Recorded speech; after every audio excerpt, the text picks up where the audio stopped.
So a few weeks ago, we had the chance to have Andrew Racine come before he left for the Heroes. We had a conversation on preparing your A game, making sure your game is ready for the competition. And also we had the chance of talking about the stress of competition, people feeling anxiety from losing, etc.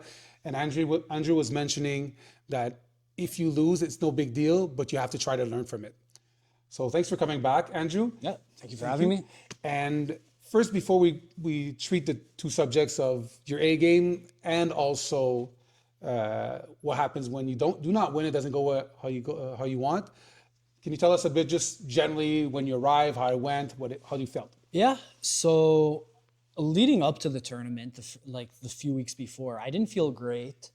Felt a bit sick, but once I got to Portugal, I felt fine, honestly. So it wasn't that much of an issue. Mm-hmm. As far as the tournament itself, so it was a bit of an interesting tournament. I got a bye in the first round because of my ranking with the IBJJF. So I got a bye. Second round, I was going to fight the winner of two guys. One didn't show up and one didn't make weight. No. So I automatically get by that round. So I get to the third round without having any matches. So I ended up having my first match. Decent guy. He had a really good footlock. I saw him catch the guy in like 10 seconds in the match before. So he had me in a belly down ankle lock and it actually hurt. But like, I was just thinking while I was in, I'm like, there's no chance I came to Portugal to tap. Because it was pretty early. It was like 30 seconds in the match. I'm like, it's just not going to happen. You're either going to break my foot or I'm not tapping. Ended up getting out, and I ended up catching him in an Omoplata that I transitioned to a triangle. It's a move I use a lot. So it was highlighted with the IBJJF, which is cool. It was the first time that's happened. Also, you're going to show us this after, right? Absolutely. Yeah, great. So it was cool. I got him in that move. And then in the fourth round, I was in the quarterfinals. And I ended up losing a ref's decision. 0-0, 0 advantages, not much between us. I think I did enough, but I guess the ref disagreed. It happens, you know. I'm disappointed. I thought I had a great chance of not just medaling, but even winning based off who was there and everything. So it's a little disappointing not even to get a medal.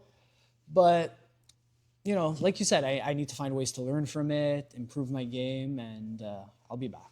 Yeah, 100%. And I had a question. You had the match, it was a ref decision? Yeah. Okay. And do you feel like it's a strategic or pacing thing, etc., or it's a technical thing that got you to this situation? Like either not winning or like... I think at some point, so he was very in tune with my game. Yeah. He understood everything. He kept everything tight. I'm sure he must have watched me. He was very good, and with maybe a minute left, I invited him into my half guard. I have a few sequences I like to try from there, and I think maybe to the ref, because he was in my lasso the entire match, and then I invited him into a half guard, so to the ref it might look like, oh, he's closing the distance, he's getting close, which wasn't the case. I always had a knee shield or the Z guard, but it might have looked good, you know? Yeah, I see what you mean. And then at the end, with maybe 20 seconds left, I end up getting to his leg, put him in like a 50-50 and try to wrestle up or try to get up. But he was a solid guy, like kind of that sturdy build, shorter than me. So he was good at keeping his hips down, and that's where it ended. It's interesting you said that you had him in a half guard because you like doing it. I don't know if it's still like that, and maybe if you know the rules a bit more or the ref decision mindset. I know that in the past, if you were half guard top, if it goes to referee decision, they would give it to the top guy. And if you were full guard, they would give it to the bottom guy. And maybe that's the mindset, if it's still like that. I don't know if that's a rule necessarily, but I think maybe in a lot of refs' mind, it's still kind of the way they look at it. And you might be right. And it sucks because I invited the half guard. It wasn't like he did anything to... He was not going to pass my guard. The match could have been 20 minutes. I didn't feel threatened for the pass. But he was just very hard to score on.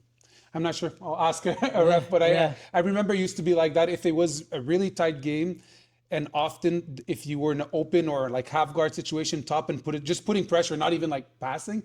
If it was equal, often they would get top guy. But if you're in full guard, if it was equal, they would give it to the bottom guy. So I don't know if it's still like that, if they still play that tight, but it could be. It could be, honestly. Do you want to show us maybe if there's anything you learned from this situation, what technique or something from the loss, and then show us how you pulled up that highlight reel? I mean, because it was awesome, right? So Thank you. So essentially, most of the match was in my standard collar sleeve position. Okay. So I'm here with the loose lasso. I have the collar, I have the sleeve, and we were just here. And he was tight with everything, and I was trying to move around, look for openings, and he was solid. So at some point, I ended up putting a full lasso in. So I'm here, and I ended up doing this, and we were here for a while. And then at some point, I even let go, and he put this knee down. And we were kind of like this. Okay. And I was trying, there's actually a triangle setup I like to do. So if he doesn't have a good grip here, I like to come here, take my bottom knee out, and put him into the triangle. I use it a lot more in no-gi. Sorry. No problem. I use it a lot more in no-gi, but it works in the gi too. And he was so sharp with everything, I'm like, I might as well try it. It might work with him there. It didn't. He was very good defensively. So I think that might have been where I lost the match, honestly. Something, because it looks good, you know, like, even though I wasn't in danger, this might look good. Yeah, because This he's looks- close. This looks good to a ref. I think you're right. And I invited the position. He didn't force himself there. So I messed up. Yeah, and I think that's an interesting part because we had Johnny on the podcast, and he was saying often strategy. Sorry, I'm saying in French and English at the same time. Strategy actually makes you win fights, even if you're more than sometimes a technique. Because, like you said, you're doing it because you know you're good at it, but the ref's like, oh, he got close. Even if you were not really threatened, but the ref says, okay, it's equal. What do I do? The guy's close. Let's Exactly. give it to him. It right? wasn't. There wasn't much between us. Yeah. So probably just staying far, even if you did nothing, would probably give you more chance of actually winning. And I thought because at some point, I forget if I had the lasso or not, but let's say I did. I got to his leg. I got in. I switched hips. Sorry. Yeah. And I ended up getting here, and I ended up putting him in a 50-50 position. And this is kind of where we ended, where That's okay. where I was trying to get on top, and he was trying to here, and we were about here when the match ended. Oh, wow. So yeah, That's surprising, though, because you were getting up, right? yeah. I mean, to be fair, I didn't watch the match yet. Yeah, but still, if you were... But in my mind, it was something along those Yeah, lines. if you were getting up, then yeah, it's a bit different because Yeah. you're not just... I thought you would finish close. He was doing a good job at getting me back down. He knew there was maybe 5 seconds left. Yeah. Huh. I'm surprised that part should have looked like it ended, you're winning, right? It ended something like that. Crazy. But We'll have to watch this match. he never got his head on my chest. He never got chest to chest, not even close. So, Oh, okay. like I said, I thought I did enough, but So is there anything you would change? Like if you would say this next time I won't, what would you do next time to not have this happen? And I'm not talking about Yeah. skill, just what happened you think happened. strategically, I don't think I'm going to invite him back into my... Keep him far yeah. worse, yeah. Yeah. Good. The reason I did it, though, is just because I was really getting nowhere. I wasn't even getting close necessarily to where I wanted to, so I decided. So you wanted to engage to show your a different advancing, angle, right? a different position. Yeah. I remember we had discussion with Luciano too about one match. He did the same thing happen where he didn't realize he was winning in the ref's situation. I think that guy actually had a penalty, but he said, "Oh, I don't want to stall, so I'm going to try something." But then it actually ended up because he got close and then do the attacking, he had to move. The ref said, "Oh, you were forced to move," and they gave it to the other guy, like he gave an advantage, and he lost. So definitely, sometimes it's like. Yeah. It's hard. You want to do more, but sometimes more is actually making you lose, right? I had a match at the Toronto Open last September, I think, where I fought a very tough opponent. He's from Montreal, actually. Brazilian guy, but from Montreal. And I was very strategic. He was very similar to the guy I fought.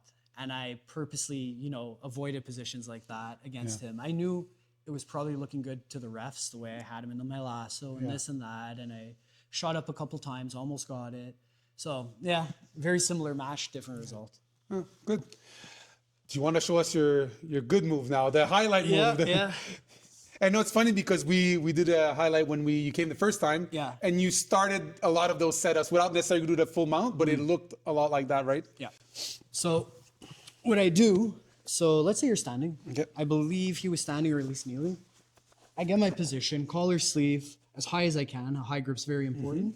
And at some point, I saw there was distance between his elbow and his knee. Okay. And that's where I saw the opportunity to shoot my thigh in his armpit. So I'm here. I shoot up, I tuck in, and right away I angle off, figure 4, and I keep this grip. Because if I don't keep this grip posture up, I'm going to lose it. Yeah. But if I keep this grip, Yeah, it's hard to you're move you. stuck. So at that point, a lot of guys will still try to posture up. And a lot of guys, I don't know why, but they just are reckless with their other hand. And that really just gives me the opportunity, especially if I'm controlling your posture, to open up. Shoot. and put my opponent in the triangle. Right away, I don't keep his arm there. I do 2-on-1, bring it to the other side. I'm here, I crunch, foot on hip, create my angle, and I close up. And how did you end up in mount? What did he do? Do you remember? I think at some point I went to, Yeah, you got up. Yes, Yeah. exactly. and he did a pretty good job at like muscling me back down. And then once I came back down, I hooked the leg and I finished him. Yeah. Nice. Thank you.